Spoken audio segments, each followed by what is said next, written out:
جذباتی لوگوں میں دوسروں کے مقابلے میں زیادہ طاقت ہوتی ہے کیونکہ وہ ہر چیز کو جذبات سے جوڑتے ہیں۔ جب آپ کو کسی ایسے شخص کی طرف سے نظر انداز کیا جاتا ہے جس کی توجہ آپ کے لیے سب سے زیادہ اہمیت رکھتی ہے تو آپ کے دماغ میں رد و عمل جسمانی درد کی طرح ہوگا۔ اپنے آپ سے بات کرنے سے آپ کا موڈ بہتر ہو سکتا ہے، آپ کی ذہانت میں اور خود اعتمادی میں اضافہ ہو سکتا ہے۔ اکثر بھول جانا دراصل اعلیٰ ذہانت کی علامت ہے۔ بعض اوقات حسد آپ کے دماغ کا طریقہ ہوتا ہے جو آپ کو دکھاتا ہے کہ آپ کسی کی کتنی پرواہ کرتے ہیں۔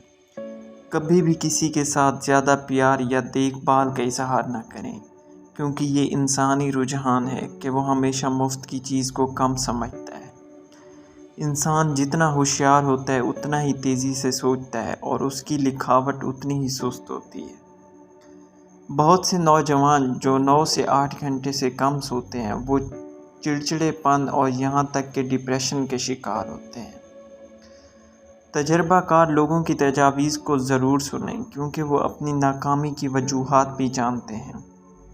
عموماً دیکھنے میں آتا ہے کہ ایک بہت اچھے انسان کو اس کی فیملی وہ ویلیو نہیں دیتی جو دوسرے لوگ دیتے ہیں۔ آپ کا سفر بہت ہلکا اور آسان ہو جائے گا اگر آپ اپنے ماضی کو اپنے ساتھ نہیں رکھیں گے۔ آپ کا ذہن ویسا ہی کام کرتا ہے جیسا کہ آرڈر وصول کرتا ہے۔ جو لوگ اپنے کام کے دوران دوسروں کی مداخلت پسند نہیں کرتے وہ زیادہ اچھے ورکر ثابت ہوتے ہیں۔ جو بچے جلدی بولنا شروع کر دیتے ہیں ان کی یادداشت بہت مضبوط ہوتی ہے۔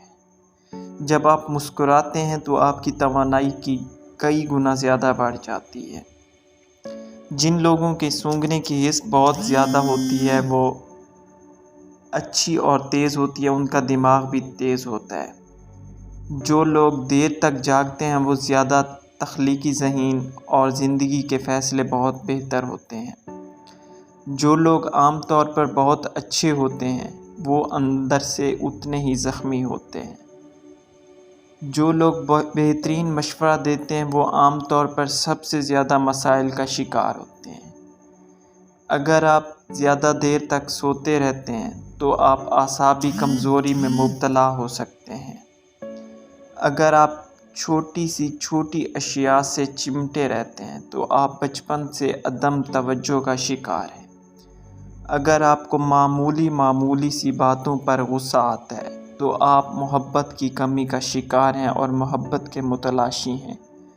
اگر آپ بیٹھے بیٹھے ہاتھ پاؤں ہلاتے رہتے ہیں تو آپ ذہنی انتشار کا شکار ہیں۔